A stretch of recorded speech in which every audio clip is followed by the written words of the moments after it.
আল্লাহ তাআলার দরবারে অগণিত শুকরিয়া। আল্লাহ তাআলা আমাদেরকে দুনিয়ার সকল ব্যস্ততা থেকে সরিয়ে এনে রব্বুল আলামিনের সবচেয়ে পছন্দের স্থান মসজিদে আসার তৌফিক দান করেছেন, আলহামদুলিল্লাহ। সম্মানিত হাজিরিন, আমরা গত জুমায় ইহুদিদের বদখাসলাত সম্পর্কে শুনে আসছিলাম।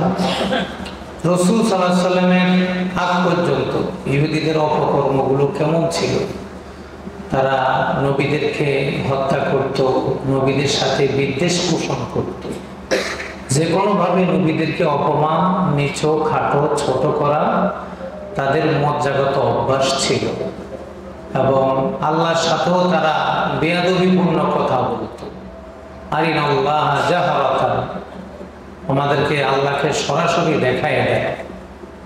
ইহুদিদের পূর্বপুরুষরা মুসা আলাইহিস সালামের কাছে দাবি করে বলেছিল, আমাদেরকে আল্লাহ দেখায় দেয়, আমরা যেন স্পষ্ট দেখতে পাই। এদের স্পর্ধাটা এমন ছিল যে দেখলে তারপরে বোধ হয় যে ওরা বিশ্বাস করবে, আর যদি না দেখে কেমন যেন একটা ভিন্ন ভাব তাদের মধ্যে। আজকে আমরা আলোচনা করবো ইনশাআল্লাহ রাসূল সাল্লাল্লাহু আলাইহি ওয়াসাল্লামের যুগে ইহুদিদের বদঅভ্যাসগুলো কেমন ছিল। তাদের পূর্বপুরুষরা যেমন ছিল, নবীজি সাল্লাল্লাহু আলাইহি ওয়াসাল্লামের যুগের ইহুদি যারা ছিল তাদের বদঅভ্যাসগুলো কেমন ছিল। বহু ক্ষেত্রে কোনো কোনো ক্ষেত্রে আরো বেশি বেয়াদবিপূর্ণ ছিল। যেমন যাকাতের বিধান যখন নাজিল হলো, ইসলামী শরীয়তে যখন যাকাতের বিধান আসলো, তখন ইহুদিরা বলে ফেলল, নাহনু আগনিয়া, আমরা হইলাম ধনী। কেন? আল্লাহ আমাদের কাছ থেকে পয়সা চায়, টাকা চায়। বেয়াদবিটা কোন পর্যায়ে? আল্লাহ তাআলা বিধান নাজিল করলেন যাকাতের, এটা দেখে তারা বলল ইন্নাল্লাহা ফাকির, আরে আল্লাহ তো দরিদ্র। নাহনু আগনিয়া, আমরা হলাম ধনী। এই হলো যাকাতের বিধানের তাদের জবাব। এরা এদের বেয়াদবিটা, এদের দুঃসাহস এবং বড়দের সাথে, আল্লাহর সাথে, রাসূলদের সাথে তাদের ধৃষ্টতার আচরণটা কোন পর্যায়ে, যে এরা আল্লাহকে বলে আল্লাহ দরিদ্র হয়ে গেছে, না আমাদের কাছে চায় কেন, আমরাই তো ধনী, আল্লাহ দরিদ্র, কারণ আমরা দিব, আল্লাহ গ্রহণ করবে। আসলে আল্লাহ কি দরিদ্র? না, মানুষ দরিদ্র। সব মানুষ অভাবী, সকল মানুষ অভাবী, তার প্রয়োজন আছে, কিন্তু আল্লাহর কোনো কি নেই, প্রয়োজন নেই। ইহুদিরা এটাকে উল্টাই দিল। এরপরে একবার ইহুদিদের মধ্যে একটা দুর্ভিক্ষের অভাব দেখা দিল, বিভিন্ন অভাব শুরু হলো তাদের মধ্যে। যখন অভাব শুরু হলো, তখন তারা আল্লাহকে অশোভনীয় শব্দ দিয়ে সম্বোধন করা শুরু করলো। তারা বললো ইয়াদুল্লাহি মাগলুলা, আল্লাহর ধনভাণ্ডার কমে গেছে, আল্লাহ কৃপণ, নাউজুবিল্লাহ। আল্লাহ আমাদেরকে দেয় না, আগে খাওয়াইতো এখন খাওয়ায় না, আগে সব দিতে এখন দেয় না, আল্লাহ কৃপণতা শুরু করছে। আল্লাহ তো মানুষকে অভাব দেন, আবার প্রশস্ততা দান করেন তাকে পরীক্ষা করার জন্য, কিন্তু তারা সেটাকে পরীক্ষা হিসেবে না নিয়ে তারা আল্লাহর প্রতি অপবাদ দেওয়া শুরু করলো। প্রথমে বললো আল্লাহ দরিদ্র, আবার আরেক ঘটনায় তারা বললো ইয়াদুল্লাহি মাগলুলা, আল্লাহ তো কৃপণ, নাউজুবিল্লাহ। অথচ আল্লাহ তাআলা বলেন বাল ইয়াদাহু মাবসুতাতান, আল্লাহ তাআলা প্রশস্ত, আল্লাহ রিজিককে প্রশস্ত করে দেন যাকে, ওয়ারযুকু মিন হাইসু লা ইয়াহতাসিব ওয়ারযুকু মান ইয়াশা, আল্লাহ যাকে ইচ্ছা রিজিক দিয়ে দেন এবং প্রশস্ততার সাথে রিজিক দিয়ে দেন। আর তারা এটা উল্টাই দিল আল্লাহর ক্ষেত্রে, যে আল্লাহ কৃপণ হয়ে গেছে, তাইলে আমাদের অভাব কেন? এগুলো নবীজির যুগে ইহুদিদের আচরণ। আগের ইহুদিরা তো আল্লাহকে যা বলতে হয়েছে যে বেশি বলতো হলো নবীদেরকে, আর এরা নবীদেরকেও বলতো, আল্লাহকেও অপবাদ দিত। বিভিন্ন অপবাদে তারা আল্লাহ রাব্বুল আলামিনের সম্মান বিরোধী শব্দ তারা ব্যবহার করত। নবীদের যুগে ইহুদিদের সবচেয়ে বড় যে সমস্যা, বেয়াদবি, সেটা ছিল রাসূল সাল্লাল্লাহু আলাইহি ওয়াসাল্লামকে হিংসা করা, অর্থাৎ নবীজির কারণে মুসলমানদেরকে হিংসা করা। হিংসাটা কেন? আমরা গত জুমায় বলেছি যে হযরতে ইসহাক আলাইহিস সালাম থেকে ঈসা আলাইহিস সালাম পর্যন্ত যত নবী আসছেন সবাই ইসহাক আলাইহিস সালামের বংশে। ইসমাইল আলাইহিস সালামের বংশে এই দীর্ঘ হাজার বছরে কোন নবী রাসূল আসেনি। সব আসছে কার বংশে? ইসহাক আলাইহিস সালামের বংশে। ইব্রাহিম আলাইহিস সালামের দুই ছেলে ইসহাক আর ইসমাইল। ইসহাক আলাইহিস সালামের বংশে ইয়াকুব আলাইহিস সালাম, ওনার বংশ থেকে বনি ইসরাইল, ঈসা আলাইহিস সালাম পর্যন্ত সব নবী ইসহাক আলাইহিস সালামের বংশে এসেছেন। শুধু ইসমাইল আলাইহিস সালাম উনি একাই নবী ছিলেন, আর দীর্ঘদিনে কোনো নবী আসেনি ওনার বংশ থেকে। এই বনি ইসরাইল থেকে নবী আসতে আসতে আসতে আসতে ইহুদিদের একটা ধারণা ছিল যে শেষ নবীও যেই নবীর মর্যাদা সবচেয়ে বেশি, সেই মর্যাদাবান নবী কোরআন নিয়ে আমাদের বংশ থেকে আসবে, এই বনি ইসরাইল থেকে আসবে। কিন্তু আমাদের নবী বনি ইসরাইল থেকে আসেন নাই, উনার বংশ নসবনামা চলে গেছে ইসমাইল আলাইহিস সালামের বংশে। তাহলে ওদের একটা ধারণা কি হলো? উল্টে গেল না? ওদের একটা আশা, তারা আশাহত হয়ে গেল যে কি ভাবলাম আর কি হলো। এই ইহুদিরা মুশরিকদেরকে বিভিন্ন সময় ভয় দেখাতো, শেষ নবী যখন আসবে তাদের সাথে মিলে আমরা তোমাদের উপর বিজয় অর্জন করব, আমরা বিজয়ী হব। তাহলে এরা কি পরিমাণ জানতো? ইয়ারিফুনাহু কামা ইয়ারিফুনা আবনাআহুম। ইহুদিরা নিজেদের সন্তানদেরকে যেমন চিনে, শেষ নবীজিকে তেমনই চিনে। এমন চিনা চিনত তারা যে অন্য কাফিরদেরকে তারা বলতো আমরা শেষ নবীর সাথে মিলে তোমাদের উপরে বিজয়ী হব। কারণ কি? এদের ধারণা ছিল শেষ নবী হবে বনি ইসরাইল থেকে। কিন্তু রাসূলুল্লাহ সাল্লাল্লাহু আলাইহি সাল্লামের জন্ম নসবনামা বংশ তালিকা হলো ঈসা আলাইহিস সালামের পরিবর্তে ইসমাইল আলাইহিস সালাম হয়ে ইব্রাহিম আলাইহিস সালাম, ইসমাইল আলাইহিস সালামের বংশে আসছেন। এখন তারা তো হিংসায়, দুঃখে, কষ্টে, কারণ হিংসার আগুন তো জ্বলে রাখবে না। আপনি যদি কাউকে হিংসা করেন, ঘুমাইলেও আগুন জ্বলে। আপনি যখন নামাজ পড়েন সেজদায়, তখনও আগুন জ্বলে। হায় হায়, কি হইতেছে, কি হইল, কি চাইলাম, এমন কেন, তার এত উন্নতি কেন? হিংসার আগুনটা কিন্তু ঘুমাইলেও জ্বলে, তুষের আগুনের মতো এটা জ্বলতে থাকে।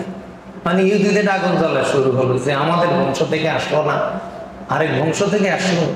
শুধু এই কারণে, কেন আমাদের বংশ থেকে আসলো না? তারা শুধু এই কারণে হিংসা করা শুরু করলাম। ইয়াহসুদুনান নাস আলা মা আতাহুমুল্লাহু মিন ফাদলি। মুসলমানদেরকে রাসূল সাল্লাল্লাহু আলাইহি ওয়াসাল্লাম নামক যে অনুগ্রহ আল্লাহ তাআলা দান করলেন, মুসলমানদেরকে কেন এই অনুগ্রহ দান করলেন? কেন এই নবীটাকে দান করলেন? এই নবীটাকে কেন আমাদের বংশ থেকে দিলেন না, অন্য বংশ থেকে দিলেন? এই কারণে তারা মুসলমানদেরকে হিংসা করে, তারা হিংসা শুরু করে দিল। আল্লাহ রাব্বুল আলামিন সূরা নিসার 54 নং আয়াতে এদের হিংসার আলোচনাটা করলেন যে নবীজিকে তাদের বংশে না পেয়ে অন্য বংশে আসার কারণে তারা নবীর কারণে মুসলমানদেরকে হিংসা শুরু করল। এই যে দুশ্মনী কিয়ামত পর্যন্ত চলবে। নবীজি থেকে দুশ্মনী শুরু হলো, মুসলমানদের সাথে ইহুদিদের এই দুশ্মনীটা চলবে কতদিন? একেবারে ইমাম মাহদী আলাইহিস সালাম যখন আসবেন, দাজ্জাল আসবে, ইমাম মাহদী আসবেন, আবার ঈসা আলাইহিস সালাম পৃথিবীতে নবীজির উম্মত হয়ে আসবে, তখন পর্যন্ত ইহুদিদের এই হিংসাটা চলতে থাকবে, চলতে থাকবে, চলতে থাকবে, অনবরত চলবে। তাহলে ইহুদিরা আমাদের কি হালকা শত্রু না জাত শত্রু? জাত শত্রু, অর্থাৎ শয়তান যেমন আমাদের শত্রু, এই ইসরাইল, এই ইহুদি, এই মোসাদ, এরা সবাই আমাদের জাত শত্রু। এটা কিন্তু মুসলমানদেরকে মনে রাখতে হবে। কোনো মানুষ যদি শত্রু আর বন্ধু চিনতে ভুল করে, তার জীবনে কিন্তু স্তরে স্তরে শুধু ধরা খাবে, পরকে ধরা খাবে, কারণ সে বন্ধুকে শত্রুকে এটা চেনে না। আমাদের জাত শত্রু, জন্মগত শত্রু, আমাদের নামটাই যারা শুনতে পারে না, এরা হইল ইসরাইল, এরা হইল ইহুদি, এরা হইল মোসাদ। এজন্য মুসলমানদেরকে খুব খেয়াল রাখতে হবে যে আমাদের শত্রু কারা, কেন শত্রু। এই ইহুদিরা শত্রু হয়েছে শুধু হিংসার কারণে, শুধু হিংসা। নবীজিকে হিংসা করছে, এমন হিংসা, এমন বিদ্বেষ, মুসলমানদেরকে কিভাবে নষ্ট করবে, মুসলমানদেরকে কিভাবে ক্ষতিগ্রস্ত করবে। একটু কাফেরদের সাথে গোপনে আঘাত করে, সম্পর্ক রেখে, চিঠি আদান প্রদান করে, বদরের যুদ্ধে, উহুদের যুদ্ধে, খন্দকের যুদ্ধে, বিভিন্ন যুদ্ধে তাদের সাথে আশ্রয় গ্রহণ করে মুসলমানদের ক্ষতি করার আপ্রাণ চেষ্টা চালিয়ে গেছে এই ইহুদি সম্প্রদায়, যারা নবীজির যুগে ছিল। তাহলে ইহুদিরা হলো আমাদের জাত শত্রু, এরা নবীজির কারণে আমাদেরকে হিংসা করে। অতএব আমরা যতদিন নবীজিকে মানবো, ওদের হিংসা ততদিন থাকবে, এবং এরা নবী বিদ্বেষী। ইহুদিরা কি ইহুদিরা কি নবী বিদ্বেষী, আগেও নবী বিদ্বেষী ছিল, রাসূল সাল্লাল্লাহু আলাইহি ওয়াসাল্লামের সময় এরা নবী বিদ্বেষী। সব সময় নবীদের সাথে বেয়াদবিতে সবচেয়ে বেশি আগানো হলো ইহুদিরা। আম্বিয়া কেরামের সাথে বেয়াদবিতে সবচেয়ে আগানো কারা? ইহুদিরা। এই জন্য নবীর সাথে দুশ্মনী করা, নবীকে সম্মানের ত্রুটি করা, নবীদেরকে অসম্মান করা, এটা ইহুদি সভ্যতা। কাদের সভ্যতা? ইহুদি সভ্যতা, যেটা আবার ঢুকছে আমাদের সমাজের ওয়াহাবিদের মধ্যে, সালাফিদের মধ্যে। এদের মধ্যে ঢুকছে নবীর প্রতি অসম্মান। এই আমরা যখন মদিনা শরীফ জিয়ারতে যাই, তখন দেখা যায় রাসূল সাল্লাল্লাহু আলাইহি ওয়াসাল্লামের একবারে চেহারা মোবারকের সামনে এসে নবীজিকে পেছনে রেখে এরা আমাদেরকে কমান্ড করে যে সামনে হাজির হো, সামনে যাও, সামনে যাও, খুব জোরে জোরে বলে। এই যে একজন উম্মত নবীজিকে পেছনে দিয়ে দাঁড়ানো, এটা কুফরি। এটা কি কুফর? এটা কোনো মুসলমানের আচরণ না, এটা ইহুদিদের আচরণ। এবং ওয়াহাবিদের উত্থান হয়েছে ইহুদিদের মাধ্যমে। ওয়াহাবি রইল ইহুদিদের আরেকটা ভাষণ। মুসলমান দাঁড়িয়ে আছে, জুব্বা আছে, আয়াত আছে, হাদিস আছে, মসজিদ আছে, খেদমত আছে, কিন্তু এটা আরেকটা ইহুদি ভাষণ। কোন দিক থেকে? ইহুদিরা যেমন নবীদের সাথে বেয়াদবি করে, ওয়াহাবিরাও নবীদের সাথে বেয়াদবি করে। যেটা একবারে রোজা আরে রোজা শরীফের পাশে গেলে দেখা যায় তারা কিভাবে কথা বলে। রোজার দিকে পা দিয়ে বসে থাকে, রোজার সাথে জোরে জোরে কথা বলে রোজার কাছে, আমার রোজাকে পেছনে দিয়ে বসে, এবং তারা বলে এখানে কি তোমরা এমন করো কেন? কি যে অবস্থা তাদের! ওই যে নবী বিদ্বেষের কারণে। নবী বিদ্বেষী এটা ইহুদিদের রোগ। এই রোগটা যদি কোনো মুসলমানের মধ্যে থাকে, সেও সেমি ইহুদি হবে, এবং ঈমান হারায় মারা যাওয়ার যথেষ্ট সম্ভাবনা থাকে। যারা নবীদের সাথে বিদ্বেষ রাখবে সে তো ঈমান পাবে না। আরে নবী তো ঈমান, তার সাথে যদি বিদ্বেষ থাকে আবার ঈমান আসবে কোত্থেকে? এই জন্য নবী বিদ্বেষ এটা অত্যন্ত খারাপ, এবং কাফের হয়ে যাওয়ার মতো বড় ধরনের একটা খারাপ অভ্যাস এটা। ইহুদিদের সাথে মুশরিকদের একটা সম্পর্ক, সুসম্পর্ক ছিল নবীজির যুগে। আল্লাহ রাব্বুল আলামিন সূরা নিসার 51 নং আয়াতে ইরশাদ করেন, আলাম তারা ইলাল্লাযীনা উতু নাসীবাম মিনাল কিতাব। আপনি কি দেখেননি এই ইহুদিরা, আহলে কিতাব, এদের কি কিতাবের কিছু অংশ দেওয়া হয়েছিল, তাওরাত দেওয়া হয়েছে। এই ইহুদিরা কি করছে? ইউমিনুনা বিল জিবতি ওয়াত তাগুত। তারা মূর্তি এবং শয়তানের প্রতি বিশ্বাস রাখে, স্বীকৃতি দেয়। এরা মক্কায় গিয়ে মক্কার মুশরিকদেরকে বলে তোমরা ঠিক আছো। ইয়াকুলুনা লিল্লাযীনা কাফারু হাউলাই মিনাল্লাযীনা আমানু হাউলাই আহদা মিনাল্লাযীনা আমানু সাবিলা। এই মক্কার মুশরিকরা মুসলমানদের চেয়ে অধিক হেদায়েত প্রাপ্ত। নাউজুবিল্লাহ। কি মুশরিকরা কি মুসলমানদের চেয়ে হেদায়েত প্রাপ্ত নাকি পথভ্রষ্ট?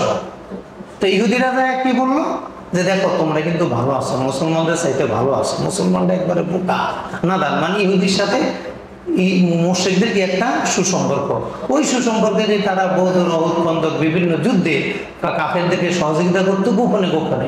অথচ এদের সাথে নবীজির চুক্তি ছিল, ইহুদিদের সাথে নবীজির চুক্তি ছিল যে আমরা সবাই মদিনার নিরাপত্তা ভোগ করব। মদিনার উপরে কেউ যদি আক্রমণ করে আমরা সবাই একযোগে তাদের বিরুদ্ধে ঝাঁপিয়ে পড়বো। এর এই চুক্তি ভঙ্গ করে সবসময় মক্কার কাফেরদের সাথে আঘাত করতো, বিভিন্নভাবে তারা সলা পরামর্শ করতো। ওই যে সভ্যতা ইহুদি আর মুশরিকের মিল, এটা কিন্তু বর্তমানেও আছে। দেখেন মোদী সরকার আর ইসরায়েলের সাথে কি খাতির, কি বন্ধুত্ব!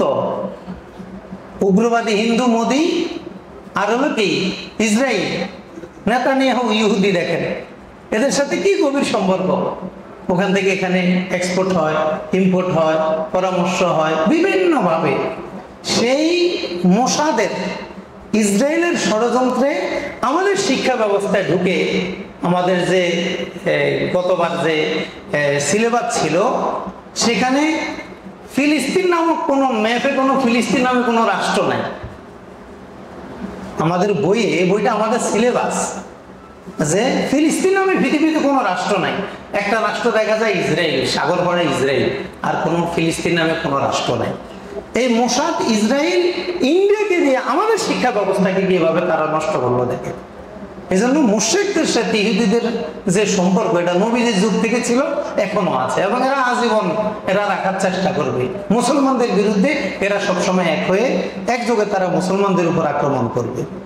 এদের এই ষড়যন্ত্রের আল্লাহ তাআলা সূরা নিসার 51 নং আয়াতে ইরশাদ করলেন। ইহুদিদের আরেকটা অভ্যাস ছিল নবীর যুগে, প্রচুর পরিমাণে ফিতনা, ফাসাদ, বিশৃঙ্খলা, পারিবারিক কোন্দল, সামাজিক কোন্দল, এগুলোকে শুধু জন্ম দিত। আল্লাহ রাব্বুল আলামিন কোরআনে কারীমের মধ্যে সূরা মায়েদার 64 নং আয়াতে ইরশাদ করেন, ওয়ায়াসআউনা ফিল আরদি ফাসাদা। এই ইহুদিরা জমির মধ্যে কিভাবে বিশৃঙ্খলা করা যাবে শুধু এটা নিয়ে ব্যস্ত। কার বিরুদ্ধে কার কথা লাগানো যায়, কাকে কার বিরুদ্ধে দাঁড় করানো যায়, কখন মুশরিকদেরকে এনে মুসলমানদের বিরুদ্ধে দাঁড় করা, এটা ছিল তাদের মূল কাজ। এজন্য আল্লাহ তাআলা বলেন, ওয়ায়াসআউনা ফিল আরদি ফাসাদা ইন্নাল্লাহা লা ইউহিব্বুল মুফসিদিন। এরা তো শুধু বিশৃঙ্খলা সৃষ্টি করে, আর আল্লাহ বিশৃঙ্খলাকারীদেরকে ভালোবাসেন না। পুরা এশিয়া মহাদেশ, আমাদের এই মধ্যপ্রাচ্যকে অশান্তিতে রাখার জন্য ইসরায়েল নামক একটা নির্ভেজাল অবৈধ রাষ্ট্রের জন্ম হলো। ওর কাজই হলো আমাদের এই এলাকাটাকে, পুরো পৃথিবীটাকে অস্থির করে ফেলা। ওই সাউনা ফিলাউদে বাসাদা, নবী যুগের ইহুদিরা যেমন জমিনে বিশৃঙ্খলা সৃষ্টি করত, আর ওদের যে উত্তরসূরি এখন যারা আছে ইসরায়েল ইহুদি, এরা কিন্তু পুরো পৃথিবীকে ব্যস্ত রাখে। এজন্য কোন দার্শনিক যেন বলছিল, যদি দেখো সমুদ্রের নিচে দুটি মাছ ঝগড়া করে তো মনে করবে এখানে ইহুদিদের কোনো ষড়যন্ত্র আছে। তো মাঝে মাঝে তো মিলেমিশে থাকার কথা, ওরা কামড়াকামড়ি করবে কেন? এদের ফাসাদ ফিল আরদের ব্যাপারে এই পরিমাণ এদের ভয়াবহতা, পৃথিবীর এমন কোনো দুর্যোগ, এমন কোনো যুদ্ধ, এমন কোনো সমস্যা নাই যেটার মধ্যে প্রত্যক্ষ পরোক্ষভাবে এই ইহুদিদের কোনো না কোনো হাত নাই। এটা এরা থাকবে। এমনকি অমুসলিমদের মাধ্যমে যদি কোনো অশান্তি তৈরি হয়, এখানেও তারা হাত আছে, তাদের হাত আছে। এত বড় জাতের খারাপ ইহুদিরা। এদের বড় একটা ছিল চুক্তি ভঙ্গ এবং গাদ্দারি। আল্লাহ রাব্বুল আলামিন সূরা বাকারার 100 নং আয়াতে ইরশাদ করেন, আওয়া কুল্লামা আহাদু আহদান নাবাযাহু ফারিকুম মিনহুম বাল আকতারুহুম লা ইউমিনুন। যখনই এরা কোনো চুক্তি করে, কারোর সাথে যখন ইহুদিরা চুক্তি করে, এরা চুক্তি ভঙ্গ করে। যখনই চুক্তি করে তখনই ভঙ্গ করে। নবীর যুগে ইহুদিদের বদভ্যাস কি? চুক্তি ভঙ্গ করা। এরা শুধু চুক্তি ভঙ্গ করতো আর গাদ্দারি করতো। এখন কে কার সাথে কেমনে চুক্তি ভঙ্গ করলো? মদিনার দক্ষিণে, মদিনা শরীফের কেবলা হলো কি দক্ষিণে, আমাদের কেবলা হলো পশ্চিমে, মদিনা শরীফের কেবলা কি দক্ষিণে। কারণ মদিনা শরীফ হলো মক্কা শরীফ থেকে উত্তরে। এই মদিনা শরীফের দক্ষিণ সাইডে 3টা ইহুদি জনবসতি ছিল। 3টা ইহুদি জনবসতি, বনু কায়নুকা, বনু নাজির, বনু কুরাইজা। এরা দীর্ঘদিন থেকে মদিনায় বসবাস করত এবং ওই এলাকার মানুষের মধ্যে দুর্যোগ, অভাব, অনটন দেখানোর জন্য, ধরে রাখার জন্য এরা সবসময় চেষ্টা চালিয়ে আসতো। পৃথিবীতে অনেকেই মনে করেন পৃথিবীতে সর্বপ্রথম সুদের প্রচলন এই এরা করে, ইহুদিরা। এই ইহুদি সম্প্রদায় মোটা অঙ্কের সুদ নিত। ওই মদিনাবাসীদেরকে টাকা দিয়ে, অর্থ দিয়ে তারা মোটা অঙ্কের সুদ নিত। এই সুদের প্রচলন প্রথম এদের থেকে শুরু হয় এবং সুদি ব্যাংকিং এদের থেকে শুরু হয়। এরা শুরু করে এই সুদ। মদিনা শরীফের দক্ষিণ কোণে এদের অবস্থান ছিল। সুয়াইকা নামক এলাকার পাশে বনু কায়নুকার বসবাস ছিল। তাদের একটা দুর্গ ছিল। এই 3টা গোত্রের 3টা দুর্গ ছিল। দুর্গ তো বোঝেন আপনারা, যে চারপাশে প্রাচীর বেষ্টিত, শক্তিশালী প্রাচীর, মন চাইলে ঢুকা যায় না, গেট ছাড়া, উঁচু এবং মজবুত। 3টা গোত্র সুরক্ষিত প্রাচীরে বসবাস করত। যখন কোনো সমস্যা হবে সবাই ওই প্রাচীরের ভিতরে দুর্গে গিয়ে আশ্রয় নেবে, তাইলে ওদের আর কোনো ক্ষতি করতে পারবে না। এই বনু কায়নুকা এরা ছিল স্বর্ণকার। 2য় হিজরির শাওয়াল মাসে একটা ঘটনা ঘটল। তারা এক মুসলিম নারীকে অপমান করল। এক সাহাবী এটার প্রতিবাদ করতে গেলে তাকে শহীদ করে দেয়। এটা নিয়ে মুসলমানদের মাঝে এবং ইহুদিদের মাঝে তুমুল উত্তেজনা শুরু হয়। এরা পরিস্থিতি টের পেয়ে সবাই দুর্গে গিয়ে আশ্রয় নিল। এদের যে দুর্গ, প্রাচীর ঘেরা, সেখানে গিয়ে আশ্রয় নিল। নবীজি সাল্লাল্লাহু আলাইহি সাল্লাম তাদেরকে 15 দিন দুর্গ অবরোধ করে রাখলেন, কারণ দুর্গের ভিতরে ঢুকে গেলে যুদ্ধ করা যায় না। তীর মারা যায় না, তরবারি চালান যায় না, গেট তো বন্ধ, আর এত মজবুত যে মন ছেলে লাফায় কোনো কিছু করে ভিতরে ঢুকে যাবে না। তখন নবীজি অবরোধ করে ফেললেন। অবরোধের মধ্যে এরা শেষ পর্যন্ত 15 দিন পরে এরা আত্মসমর্পণ করলো। আত্মসমর্পণ করলো যে আসলে বাইরে থেকে যদি খানা দানা বন্ধ হয়ে যায় তখন তো ভিতরে থাকা যায় না। তো যা ছিল শেষ হওয়ার পরে এরা আত্মসমর্পণ করলো। নবীজি এদেরকে শাস্তি দিলেন কি, তোমরা আর মদিনা শরীফে থাকতে পারবা না। কারণ নবীজি সাল্লাল্লাহু আলাইহি ওয়াসাল্লাম যখন মদিনা শরীফে আসছিলেন তখন এই 3 পুত্র ইহুদির সাথে চুক্তি করেছিলেন যে আমরা সবাই এক সরকারের অধীনে থাকব, দেশের বিরুদ্ধে আমাদের এলাকার বিরুদ্ধে কোনো শত্রু আসলে আমরা সবাই মিলে তাদেরকে প্রতিরোধ করব, আমরা নিজেরা নিজেদের বিরুদ্ধে কখনো অস্ত্র ধরবো না। কিন্তু এই বনু কাইনুকা, এই স্বর্ণকার, এরা কি করলো, মুসলমান একজনকে শহীদ করে চুক্তি ভঙ্গ করলো। ওই যে আল্লাহ তাআলা বললেন এরা যখনই চুক্তি করে তখনই ভঙ্গ করে। প্রথম চুক্তি ভঙ্গ করলো, নবীজিদেরকে বের করে দিলেন, যাও তোমরা আর মদিনা থাকতে পারবা না। এরা মদিনা থেকে বের হয়ে চলে গেল। ৪র্থ হিজরির মুহররম অথবা রবিউল আউয়াল মাসের ঘটনা, বনু নাজিরের ঘটনা। ৪র্থ, ২য় হিজরিতে গেল এক ইহুদি, আরেক ইহুদির ঘটনা আসলো বনু নাজির, এদের আসলো ৪র্থ হিজরিতে, মানে হিজরতের যখন 4 বছর হলো চলছে তখন এদের এই আবার আরেকটা ঘটনা এরা ঘটনা দিল। এই ইহুদিরা ৪র্থ হিজরিতে বনু নাজিরের ঘটনা, এদের কি পেশা ছিল, এরা কৃষি কাজ করতো, খেজুরের বাগান চাষ করতো, অস্ত্র বানাইতো। ইহুদিদের পেশায় কিন্তু সব গুরুত্বপূর্ণ পেশা, সব সময় দেখবেন পৃথিবীতে গুরুত্বপূর্ণ পেশাগুলো তাদের এবং গুরুত্বপূর্ণ ব্যবসাগুলো তাদের, কারণ এরা দুনিয়া খুব ভালো বোঝে, খুব ভালো বোঝে। এদের মতো দুনিয়া আর কেউ বুঝতে পারে না, আগেও বুঝে না, এখনো বুঝে না। তবে যতই বুঝে শুধু নির্বাসিত হয়, কোথাও থাকার জায়গা পায় না এরা। এদের ছিল কৃষিকাজ, এদের ছিল খেজুর বাগান, এদের ছিল অস্ত্র তৈরির কারখানা নির্মাণ, এটা ছিল তাদের পেশা। এই ইহুদিরা এরা বদর যুদ্ধে, উহুদ যুদ্ধে কাফেরদেরকে গোপনভাবে সাহায্য করে, বিভিন্নভাবে তথ্য দিয়ে মদিনার ভিতরে ঢোকার জন্য মুসলমানদের বিরুদ্ধে বিভিন্ন তথ্য দিয়ে এরা সাহায্য করে। আমর ইবনে উমাইর রাদিয়াল্লাহু তাআলা আনহুর একটা ঘটনা ঘটলো। আমর ইবনে উমাইর রাদিয়াল্লাহু তাআলা আনহু, নবীজি তাকে একটা দলের প্রতিশোধ নিতে, কেসাস নিতে পাঠান, প্রতিশোধ নিতে, যারা মুসলমানদের উপর আক্রমণ করেছিল তাদেরকে দমন করার জন্য প্রতিশোধ দিতে নবীজি তাকে পাঠান, আমর রাদিয়াল্লাহু তাআলা। প্রতিমধ্যে তিনি ভুলে আরেক গোত্রের 2 জন লোককে মেরে ফেলেন, ভুলে, উনি জানতেন না, কিন্তু মারার পরে জেনে ফেললেন যে 2 জন লোককে মেরেছেন এরা হলো মুসলমানদের মিত্র গোত্রের লোক। তো চুক্তি অনুযায়ী মিত্রদের কাউকে কেউ যদি মারে তাহলে এদেরকে কি দিতে হবে, দিয়ত দিতে হবে, দিয়ত দিতে হবে। এখন দিয়ত কারা দিবে, যারা মিত্র আছে সবাই ভাগ করে দিবে।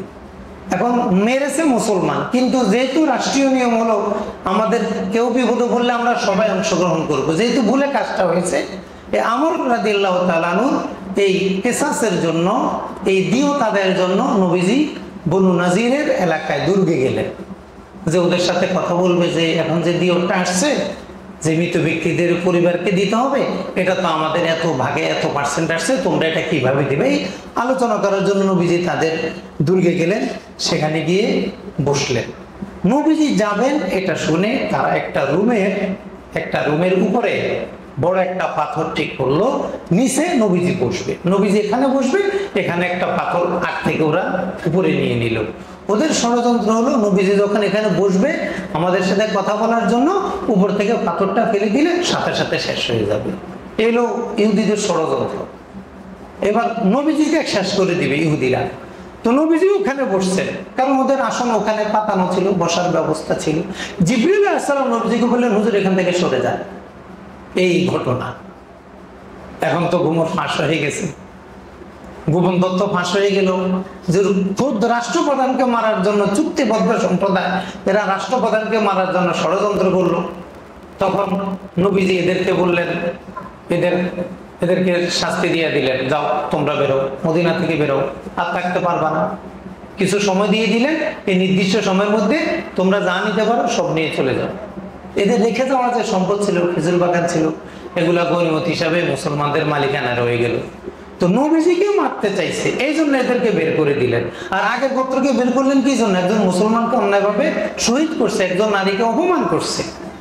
পঞ্চম হিজরিতে আরেকটা গোত্র আছে, মদিনায় 3টা গোত্র ছিল, আরেকটা গোত্র আছে বনু কুরাইজা। এরা হলো ইহুদিদের আরেকটা প্রসিদ্ধ গোত্র। এদের নেতৃত্ব, এদের প্রভাব ওই সমাজে খুব বেশি পরিমাণে ছিল। খন্দক যুদ্ধের পরে এদের সাথে নবীজি সাল্লাল্লাহু আলাইহি সাল্লামের এই অবরোধ হয়। 25 দিন এদেরকে অবরোধ করে রাখেন এদের দুর্গে। কি সমস্যা হয়েছিল এদের? এরা তো আগ থেকে গোপনে গোপনে ষড়যন্ত্র করেই আসছে। খন্দকের যুদ্ধে যখন নবীজি সাল্লাল্লাহু আলাইহি সাল্লাম পরিখা খনন করছেন, ওই পাশে হলো কুরাইশ বাহিনী আসবে এই কয়েকদিনের মধ্যে, এই পাশে পিছনে হলো ইহুদি গোত্র। এরা কুরাইশদের সাথে চুক্তি করলো যে মুসলমানরা যখন কাফেরদেরকে নিয়ে ব্যস্ত থাকবে, তখন এরা এই ইহুদিরা মুসলমানদের উপর আক্রমণ করবে। তাহলে সামনে আক্রমণ করবে মক্কার কাফেরেরা, পিছন থেকে আক্রমণ করবে ইহুদিরা। 2 আক্রমণের চাপে পড়ে মুসলমান শেষ হয়ে যায়। এরা চুক্তি করলো, সব পাকাপোক্ত চিঠি আদান প্রদান কমপ্লিট। ধরা খেয়ে গেলেন। নবীজি জিবরাইল আলাইহিস সালাম এসে নবীজিকে বললেন, যুদ্ধের বস্ত্র আপনি খুলছেন কেন, বর্ম খুলছেন কেন? যুদ্ধ তো এখনো রয়ে গেছে। কি রয়ে গেছে? এই যে বনু কুরাইজা, এরা তো আপনাকে মারার জন্য সব রেডি, এবং এরা মুসলমানদের উপরে বিভিন্নভাবে আক্রমণের জন্য সম্পূর্ণ প্রস্তুত। ছিন্ন বিচ্ছিন্ন কিছু দুর্ঘটনাও তারা ঘটিয়েছে, মুসলমানদের এলাকা আক্রমণ করেছে, এদেরকে দমন করেন। নবীজি বনু কুরাইজাকে তাদের দুর্গে 25 দিন মতো অবরোধ করে রাখলেন। এরপরে এরা আত্মসমর্পণ করবে। এখন বিচার কি হবে? বিচার তো হবে। ওরা বললো আমরা সাদ ইবনে মুআয রাদিয়াল্লাহু তাআলা আনহুর বিচার ফয়সালা মেনে নিব। নবীজিটা মানবে না। শয়তান কত জাতের শয়তান দেখেন। নবীজিকে মানবে না, মানবে কাকে? নবীজির এক সাহাবীকে। মানে এটাও কিন্তু রাষ্ট্রপ্রধানের একটা অপমান, এটাও একটা অপমান। আমি আপনাকে মানবো না, আপনার শাগরিদকে মানবো। তারা মানে মৃত্যুর আগ পর্যন্ত মুসলমানদের ক্ষতি চালাই যাবে।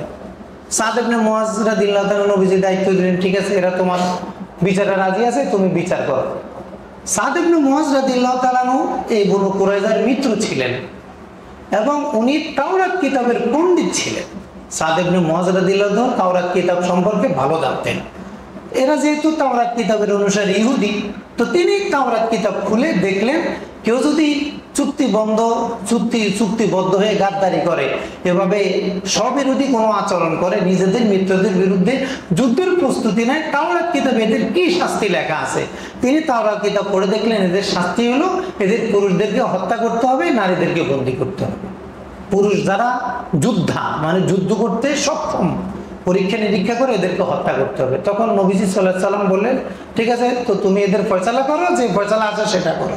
উনি যখন তাওরাত থেকে নবীজিকে ফয়সালাটা শোনালেন, হ্যাঁ নবীজি বললেন হ্যাঁ তোমার ফয়সালা ঠিক আছে, এটাই আল্লাহর ফয়সালা, এটাই। তখন খন্দক যুদ্ধের পাশে একটা কূপ খনন করা হলো, গর্ত খনন করা হলো।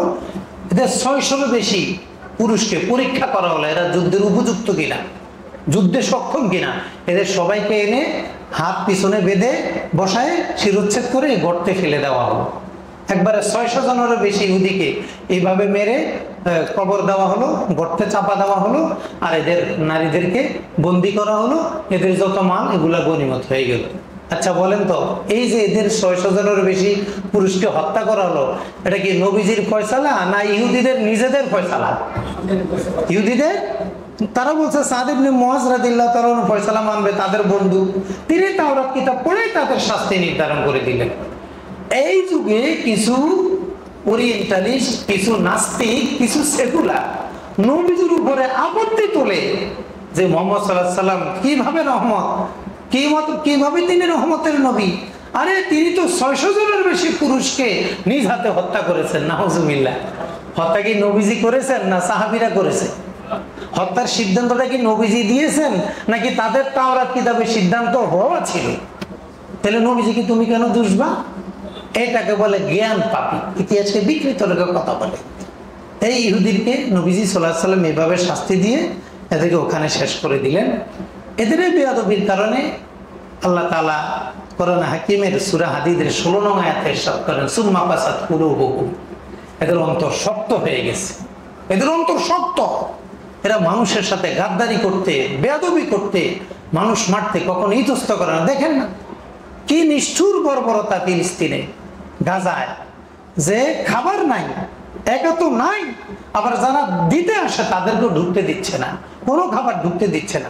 আবার বললো যে তোমাদেরকে খাবার দেওয়া হবে, জমা হোক, সেই লাইনে দাঁড় করে ডেলি 50-60 জন 90 জন করে মুসলমানকে তারা সরাসরি গুলি করে খাবারের লাইনে মেরে ফেলে। এটা তো আসলে নিষ্ঠুর হৃদয় ছাড়া, অমানবিক পাশবিক হৃদয় ছাড়া কোনো মানুষের পক্ষে ক্ষুধার্ত মানুষকে অন্যায় ভাবে এইভাবে অবরুদ্ধ করে মারা সম্ভব ছিল না, কখনো সম্ভব ছিল না। এদের এই দোষটা নবীজির যুগ থেকে আরো আগ থেকে চলে আস্তে আস্তে এদের মধ্যে। সেই জন্য আমরা বলি ইহুদি আমাদের কি নরমাল শত্রু না জাত শত্রু? জাত শত্রু, এটা মনে রাখতে হবে। ইহুদি মানে আমাদের জাত শত্রু। আল্লাহ তাআলা সূরা হাদীদে 16 আয়াতে বললেন সুম্মা কাসাত কুলুবুহুম মিন বাদি যালিক, এদের অন্তরগুলো শক্ত হয়ে গেছে। শক্ত হওয়ার কারণে এখন কোরআন যত নাজিল হয় কোরআনের প্রতি এদের বিদ্বেষ তত বাড়ে, যেহেতু অন্তর শক্ত হয়ে গেছে। আল্লাহ রাব্বুল আলামিন কোরআন হাকিমে ইরশাদ করেন সূরা মায়েদার 64 নং আয়াতে, ওয়ালা ইয়াজিদান্না কাসীরাম মিনহুম মা উনজিলা ইলাইকা মির রাব্বিক তুগয়ানা ওয়া কুফরা। কোরআন যতটুকু নাজিল হয়, যাই নাজিল হয় আপনার কাছে, এটা তাদের শুধু কুফরি অবাধ্যতাকে বৃদ্ধি করে দেয়।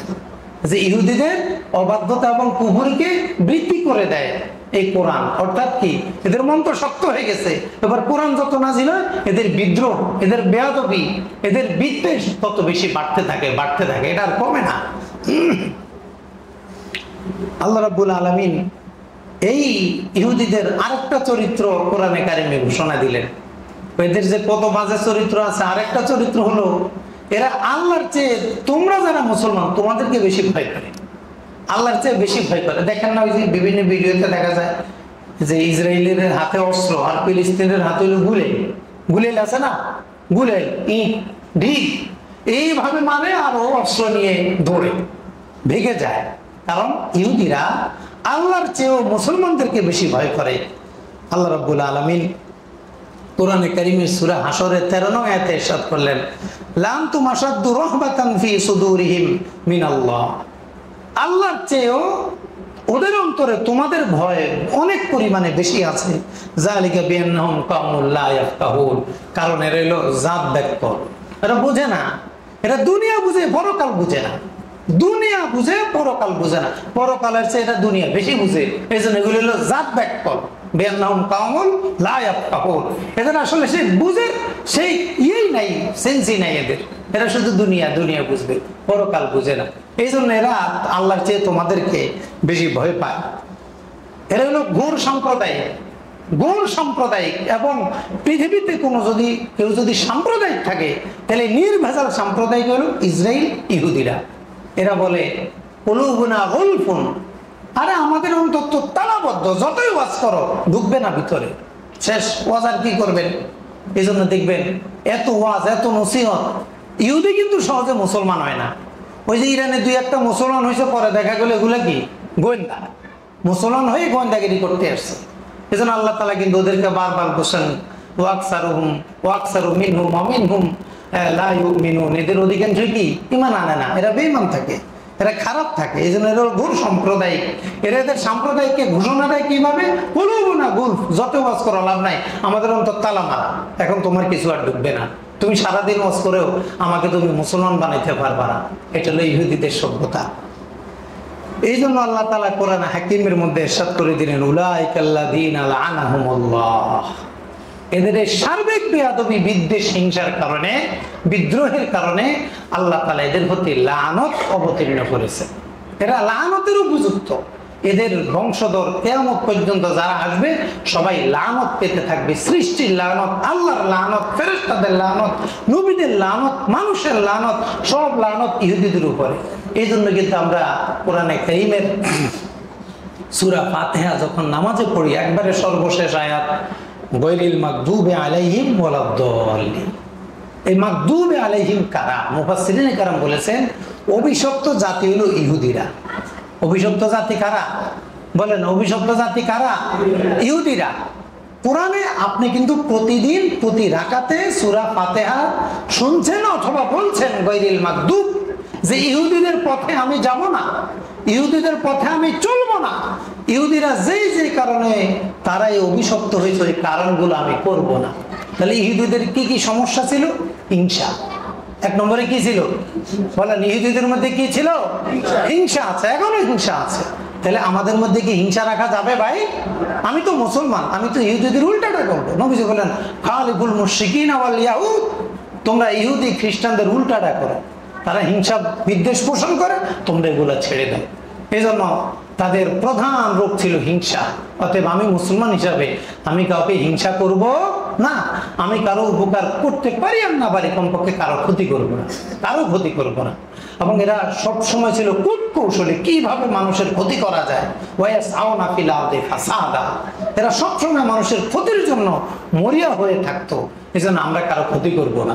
এই জন্য রাসূল সাল্লাল্লাহু আলাইহি ওয়াসাল্লাম হাদিস শরীফে ইরশাদ করলেন, আল মুমিনু মান আমিনাহুন নাস, মুমিনদের মধ্যে সর্বোত্তম কামিল মুমিন ওই ব্যক্তি যে কারো ক্ষতি করে না। বলেন কামিল মুমিন কে? যে কারো ক্ষতি করে না। এখন আপনার জায়গার উপর দিয়ে আরেকজনের রাস্তা গেছে, রাস্তা, আমরা রাস্তা ছাড়ি না ভাই, আপনিও 3 ফিট ছাড়েন, আমিও 3 ফিট ছাড়ি, তো 6 ফিট রাস্তা হবে। আপনি ওখানে একটা জানালা খুলে দিলেন, এই রাস্তার উপরে জানালা খুললে সবাই বাড়ি খায় না? বাড়ি খায় কি না? বলেন এটা কি জায়েজ না না জায়েজ? কি ফতোয়া বুঝেন নাই আপনারা? এটা না জায়েজ। কেন? আপনি আল মুমিনু মান আমিনাহুন নাস, আপনার এই জানালার বাড়ি থেকে এই জাতি এখনো নিরাপদ হইতে পারে নাই। আবার একবার রাস্তার উপরে কান্নি এনে দেয়, ওই যে জানালার উপরে যে একটা তাক থাকে না, রাস্তার তো আমরা যখন রিক্সা যায় প্রত্যেকবার বাড়ি খাই, অথবা এটার সাথে টাক লাগে এইভাবে। তাহলে আপনি কি করলেন? মানুষের ক্ষতি করলেন। এটা করা যাবে না, কারো ক্ষতি করা যাবে না ভাই। আপনি উপকার করতেন না পারেন, কারো ক্ষতি করবেন না। দেখবেন আপনার মৃত্যুতে সবাই কাঁদবে, কেউ আপনাকে বদদুয়া দিবে না। সমাজে কিছু মানুষ আছে যারা মারা গেলে সবাই আলহামদুলিল্লাহ করে। কি ভাই এমন মানুষ আছে না? যে ও মরলে কয় আলহামদুলিল্লাহ, আল্লাহ খোদার এই গজব থেকে সমাজকে আল্লাহ বাঁচাইছে, এরকম বলে। কিন্তু এখন আপনি চিন্তা করেন, আপনি মারা গেলে সবাইকে ইন্নালিল্লাহ বলবেন, আলহামদুলিল্লাহ বলবেন। আপনি কোন গ্রুপের লোক? আমি কোন গ্রুপের লোক? আমি নিজেকে জিজ্ঞাসা করা দরকার, আসলে আমি মারা গেলে কি আলহামদুলিল্লাহ বলবে না ইন্নালিল্লাহ বলবে? আমি যদি মানুষের ক্ষতি না করি, উপকার করি, সবাই আমার জন্য কাঁদবে। ইহুদিদের সভ্যতা হলো কূটকৌশল, মানুষের ক্ষতি করা। কাকে একটু ক্ষতি করবে, কাকে একটু বিপদে ফেলবে। বলেন এই অভ্যাসটা কার? মুসলমানের না ইহুদিদের? এটা কি আমাদের মধ্যে রাখা যাবে? আল্লাহ তাআলা আমাদের সকলকে ইহুদিদের সকল বদ অভ্যাস থেকে হেফাজত হয়ে চলার তৌফিক দান করেন, আমিন। আসসালামু আলাইকুম ওয়া রাহমাতুল্লাহি ওয়া বারাকাতুহু। সকলে মেহেরবানি।